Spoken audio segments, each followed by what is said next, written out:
let's talk ancient history. We're celebrating a massive deal. The legendary Ark of the Covenant is at the center of our ritual today, and we can't wait to dive into all the excitement surrounding this incredible relic. But first, let's get one thing straight: where exactly does the Ark fit in? Some of you might be thinking back to that epic Indiana Jones adventure, Raiders of the Lost Ark. But now it's time to explore what the real deal is all about. So, let's find out. Just where do we even begin with this treasure trove of history? Get ready for a wild adventure. We're hot on the trail of the Ark of the Covenant, but it's not where you might think. In Axum, Ethiopia, lies a mysterious religious site that's been shrouded in secrecy. This ancient complex is home to the 16th century Church of St. Mary of Zion and a tiny chapel right next door. For years, archaeologists and historians have been on a mission to uncover its hidden treasures. But so far, no luck.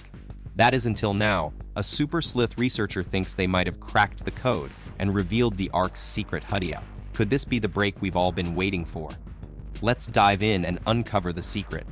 This trailblazing researcher claims to have made a groundbreaking discovery about the Ark's location, but how did they do it? Stay tuned. We're about to find out. But first, let's set the stage. The Ark of the Covenant is one seriously legendary relic. Also known as the Ark of God or the Ark of Testimony, this golden treasure has been at the heart of Israelite history and mythology for centuries. According to ancient accounts, it's a stunning wooden chest, smothered in pure gold, topped off with an ultra-ornate lid called the Mercy Seat. Talk about making a statement. This golden masterpiece is said to hold deep spiritual power and play a pivotal role in Jewish tradition, but its real-life existence remains a topic of heated debate. Can this researcher's new findings finally put the mystery to rest? Get ready to level up on your biblical knowledge. The book of Exodus paints an epic picture of the Ark's creation and purpose. It was a sacred container tasked with storing two super important stone tablets. You know, the ones with the 10 Commandments engraved on them. But that's not all. According to the New Testament's book of Hebrews, the Ark also held some other mind-blowing treasures. Aaron's staff, which miraculously budded, and a jar of manna, a miraculous food source that sustained the Israelites during their wilderness journey, were allegedly stored alongside those commandment tablets. Now, let's talk about how this incredible golden box came to be. Around a year after the epic exodus from Egypt, Moses, following divine instructions, took on the challenge of building the Ark. As the Israelites camped at Mount Sinai, they carefully carried the chest, made from gold-plated acacia wood and equipped with staves, for around 2,000 cubits during their journeys. But here's where things get truly fascinating. Legend has it that God communicated directly with Moses through the two cherubim perched atop the Ark's cover. Can you even imagine receiving divine messages in such an incredible way? The power and mystery surrounding this legendary relic are just beginning to unravel, folks. Time to dive deeper into the story of how this sacred treasure came together. During Moses' historic 40-day retreat on Mount Sinai, God shared a super-specific plan for building the Ark, and it wasn't just a rough sketch. The divine blueprint included using acacia wood, which was no ordinary material. Now, with the divine vision in mind, Moses turned to two skilled craftsmen, Bezalel and Aholiab, to bring the Ark to life.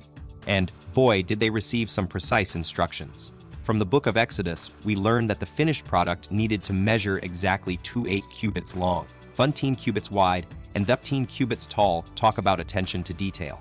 But here's where things get truly opulent. The entire Ark was going to be smothered in gold, giving it a regal shine. To top it off, a golden crown or molding would encase its edges, adding an extra layer of grandeur. Can you envision this stunning piece of craftsmanship? It's like a divine work of art. Let's uncover more secrets about this incredible vessel. To make it super portable, 4 golden rings were strategically attached to each corner of the Ark. That's 2 on every side. And here's what happened next. Golden staves, carefully crafted from wood, were slipped through these rings, acting as sturdy handles for carrying the precious Ark. And guess what? These staves weren't meant to be removed. They were a permanent feature. Now, imagine this majestic lid, known as the caporetto, being placed on top of the Ark. This was no ordinary lid. It was an intricately designed golden cover adorned with 2 magnificent cherubim. Although we don't get exact measurements for how thick the cap was or detailed descriptions about these winged guardians, one thing's for sure: they symbolized divine presence and protection. The cap was cleverly crafted to extend over the edges of the ark, creating a sacred space where God's glory would dwell. It was truly a holy sanctuary. Let's dive into the exciting adventures of this sacred vessel. Once it was completed, the instructions in the book told Moses that the ark should be covered with a veil, like a curtain of mystery. But even though it was hidden from view, the ark was never alone. It traveled with the Israelites on their incredible 40-year journey through the desert sands, witnessing countless stories and miracles. As they set up camp, the ark found its home in a special chamber within a sacred tent called the tabernacle, a symbol of faith and trust. But it wasn't just about rest. When it was time to move forward, the ark led the way. Under Joshua's leadership, as the Israelites approached the River Jordan, this holy vessel took center stage. It became their guide, signaling their progress towards the Promised Land. Can you imagine being part of that epic journey? Get ready for some jaw-dropping moments. As the Israelites approached the River Jordan, they were about to cross into uncharted territory, quite literally. When the priests carrying the ark stepped into the water, something incredible happened. The river parted, creating a miracle pathway. The waters remained calm and dry until both the priests and the ark safely crossed over. The journey didn't end there for this sacred vessel. It made its home in Bethel, where Penis, a priest and Aaron's grandson, took care of it. Later on, during the time of Prophet Samuel's training, the ark moved to Shiloh, another important religious hub about 16 kilometers north of Bethel. But life wasn't all smooth sailing for the ark. When the Israelites faced defeat at the hands of their enemies, the Philistines, disaster struck. Hophni and Phinehas, the men tasked with its care, lost their lives in battle. The Philistines seized the ark and took it on a wild ride across their territory. But guess what? Misfortune followed them wherever this powerful symbol went. Here's what happened next. After its wild adventure with the Philistines, the ark found its way back to its people.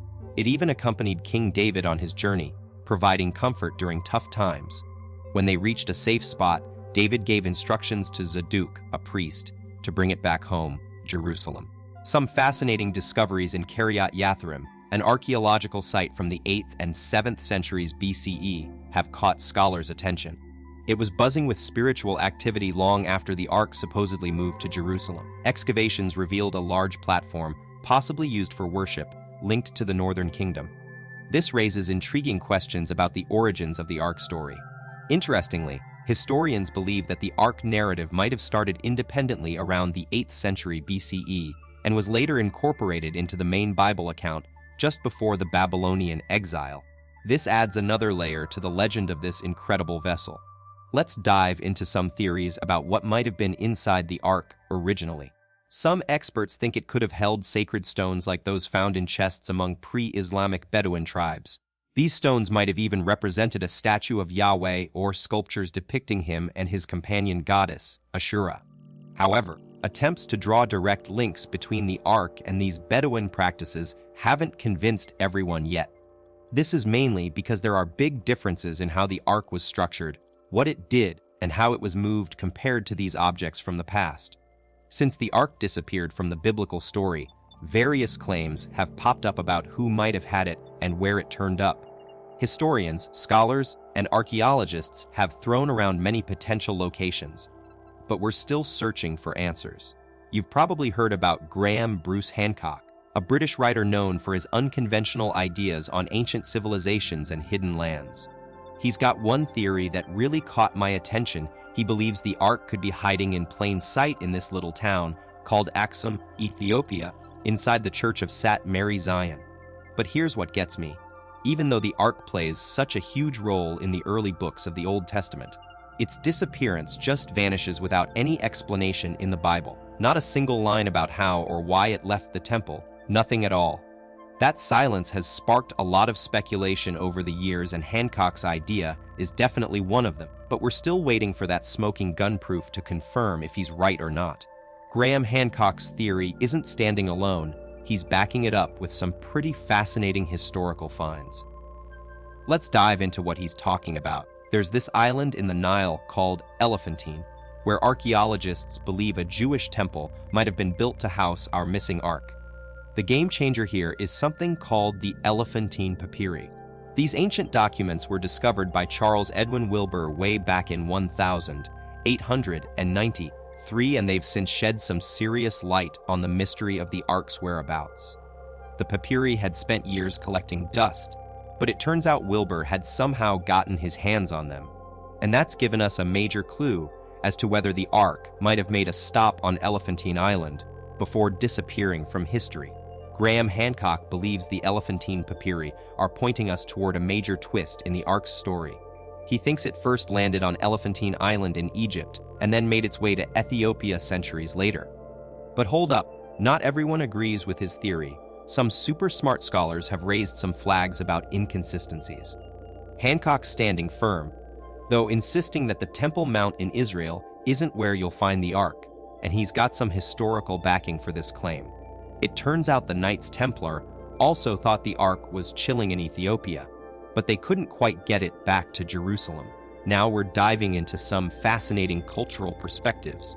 The Ethiopian Jewish community is super convinced that the Ark made its way to their homeland, but they think it happened under King Solomon's rule, not during King Manasseh's time, like Hancock claims. According to ancient Ethiopian stories, Queen of Sheba's son Menelik got his education in Jerusalem and then brought the Ark with him when he returned home. Talk about a royal treasure. But Hancock isn't buying this tale. He believes the Ark actually showed up in Ethiopia nearly 500 years after the Queen of Sheba's famous visit. This is where things get really heated. Some super smart scholars are calling Hancock's theory completely far-fetched, despite all these different ideas about when and how the Ark ended up in Ethiopia. Let's get real. Some top-notch scholars are throwing serious shade at Hancock's ideas, calling them totally unsupported and ridiculous. But here's the thing. The Ethiopian Jewish community has been keeping records for centuries, showing they've been there since way back when. They swear that the Ark is safely stashed in the Church of Mary Zion in Axum, watched over by a dedicated monk. No one gets to see it, not even big shots like kings or bishops. Meanwhile, you'll find tons of replicas called Tabor in Ethiopian monasteries and churches. These guys are all about making sure their places of worship have that special touch. In fact, they believe every service needs the symbol of the Ark present. No sacred vibes without it.